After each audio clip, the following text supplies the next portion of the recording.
রাজধানীতে ব্যাটারি চালিত অটোরিকশা বন্ধ হচ্ছে। ধ্বংস করা হবে ফিটনেসবিহীন ও মেয়াদোত্তীর্ণ বাস, এমনকি গাড়িও।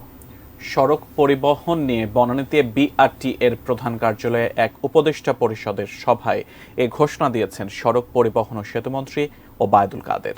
আরও জানাচ্ছেন সহকর্মী মাহফুজা মোসলাহি। বর্তমানে রাজধানীর বিভিন্ন সড়কে দুর্ঘটনার অন্যতম কারণ হয়ে দাঁড়িয়েছে দ্রুতগতির এই ব্যাটারি চালিত অটোরিকশা। তার উপর ৩০-৪০ বছরের মেয়াদ উত্তীর্ণ লক্করঝক্কর বাস সড়ক মহাসড়কে দুর্ঘটনা যেমন বাড়ছে যানজটও।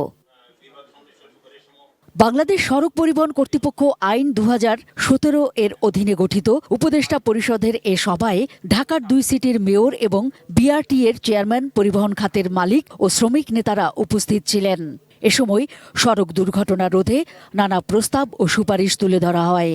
ডিসিশন আমার মনে হয় আসা দরকার যে ঢাকা শহরের কোনো ধরনের ইজি বাইক চলবে না বা ব্যাটারি চালানো, এটা অত্যন্ত ভাবে ঝুঁকিপূর্ণ। এই যে স্টাফ বাস চলে কয়েক হাজার, স্টাফ বাসগুলোর মধ্যে মেয়াদ উত্তীর্ণ আছে, তারপরে যদি থেকে থাকে আপনারা এদের বিরুদ্ধে ব্যবস্থা নেন, আমরা সহযোগিতা দেব।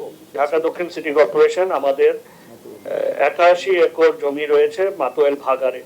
আমরা সেখানে বর্জ্য ব্যবস্থাপনা করে থাকি। সেখানে আমরা পর্যাপ্ত জায়গা ডাম্পিং ইয়ার্ডের আমরা ব্যবস্থা করব বিনামূল্যে। এখানে এখন যে আইনটা এখানে করা হয়েছে, যদি মোটরযান বিমা না করেন তাহলে আপনাকে ৩,০০০ টাকা জরিমানা দিতে হবে।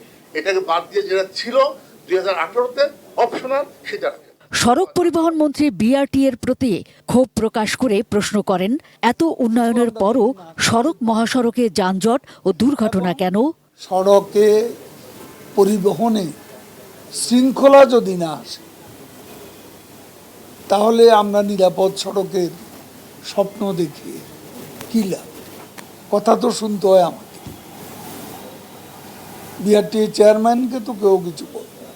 সারা দেশে বুধবার থেকেই নো হেলমেট নো ফুয়েল নীতি কার্যকরের নির্দেশ দিয়ে মন্ত্রী জানান, ফায়ার সার্ভিস, অ্যাম্বুলেন্স ও জরুরি সেবা ছাড়া হুটার ব্যবহার নিষিদ্ধ করা হবে। ঢাকা সিটিতে ব্যাটারি চালিত রিকশার চলাচল রোধ এবং সারা দেশে মোটরসাইকেলে হেলমেট বাধ্যতামূলক করার নির্দেশ কঠোরভাবে বাস্তবায়নেরও নির্দেশ দেন তিনি। ডিসি সাহেবদের বলেন, এসপি সাহেবদের বলেন যে ওইসব জায়গায়ও কাউকে তেল দেওয়া হবে না যদি হেলমেট না থাকে। Mahfuza Moslehi, ATN news, Dhaka.